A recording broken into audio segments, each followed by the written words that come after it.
কয়েকদিন আগে বিএনপি সালাউদ্দিন সাহেব একটা মিটিংয়ে আমাদের স্থানীয় সরকার প্রতিমন্ত্রী মীর শাহ আলমকে ইঙ্গিত করে বলেছেন যে উনি হচ্ছেন সবচাইতে ক্ষমতাশালী ব্যক্তি এখন।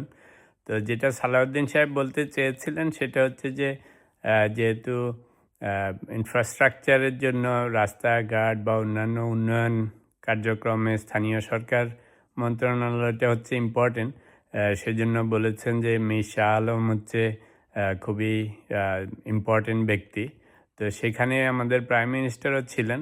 তো উনি কিছু বলেন না, একটু মুচকি হাসি দিয়েছিলেন। যাই হোক, তো সেটা অবশ্য আমরা অনেক দিন ধরেই দেখতে পাচ্ছি যে মীর শাহ আলম সাহেব যথেষ্ট ক্ষমতাবান ব্যক্তি। স্থানীয় সরকার মন্ত্রণালয় যত কিছু হচ্ছে উনি বলেন বেশি। তো যদিও স্থানীয় সরকার মন্ত্রণালয়ের একজন পূর্ণ মন্ত্রী আছেন, কিন্তু মন্ত্রী মহোদয়ের খুব বেশি কথাবার্তা শোনা যায় না। এই প্রতিমন্ত্রী সাহেবই বেশ ক্ষমতাধর মনে হচ্ছে, যে কোনো কারণেই হোক।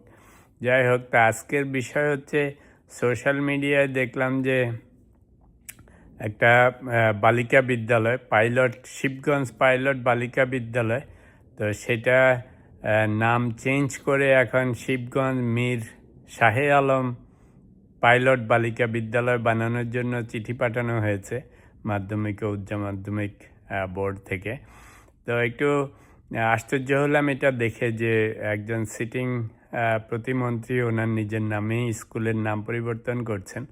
আপনাদের মনে আছে কিছুদিন আগে প্রধানমন্ত্রীর কাছে তারেক রহমান সাহেবের কাছে প্রস্তাব পাঠানো হয়েছিল হজরত শাহজালাল আন্তর্জাতিক বিমানবন্দরকে নাম চেঞ্জ করে আবার সেই পুরনো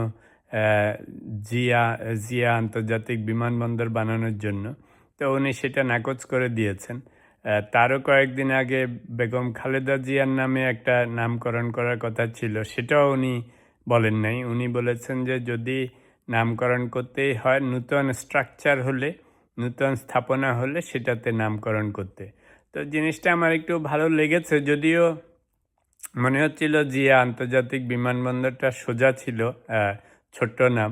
যাই হোক, কিন্তু ওনার ওই কথাটা ভালো লেগেছে যে করতে হইলে নূতন কিছু বানিয়ে করেন, পুরনোগুলিতে আরেকজনের নাম চেঞ্জ করার দরকার নেই। এটা খুবই একটা ভালো প্র্যাকটিস। কিন্তু আমাদের মীর শাহ আলম, ওনার আবার একটু নামও খুব পছন্দ, সব জায়গায় নিজের নাম বসিয়ে দিতে হবে। একটা কথা বলবো যে এই প্র্যাকটিসটা খুব বেশি ভালো না। এই প্র্যাকটিসটা অনেক সময় মানুষের মনে বিরক্তির উদ্রেক করে।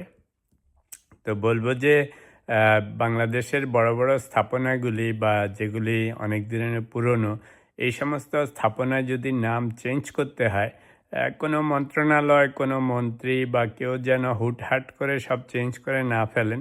আমার মতে সরকারের মধ্যে ছোট্ট একটা সেল করতে পারেন, একটা কমিটি করতে পারেন, যে দেশব্যাপী যখন যেখানে কোনো নাম চেঞ্জ করতে হবে, সে যার নামেই হোক, যেন ওই কমিটির থ্রুতে যায়। তাহলে হবে কি, যে কোনো একজন মন্ত্রী, মিনিস্টার, সেক্রেটারি বা কেউ একজন নিজের ইচ্ছা মতো কোনো কিছুর নাম চেঞ্জ করে ফেলতে পারবেন না।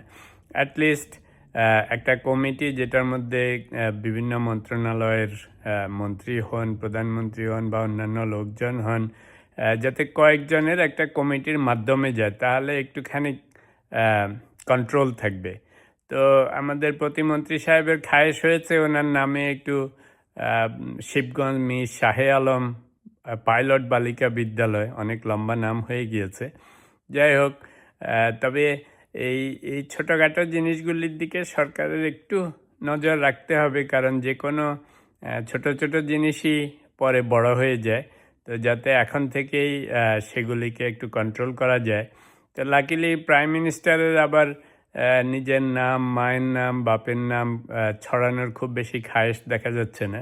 তো অন্তত মন্ত্রী মিনিস্টাররা যেন ওনাকে একটু ফলো করেন।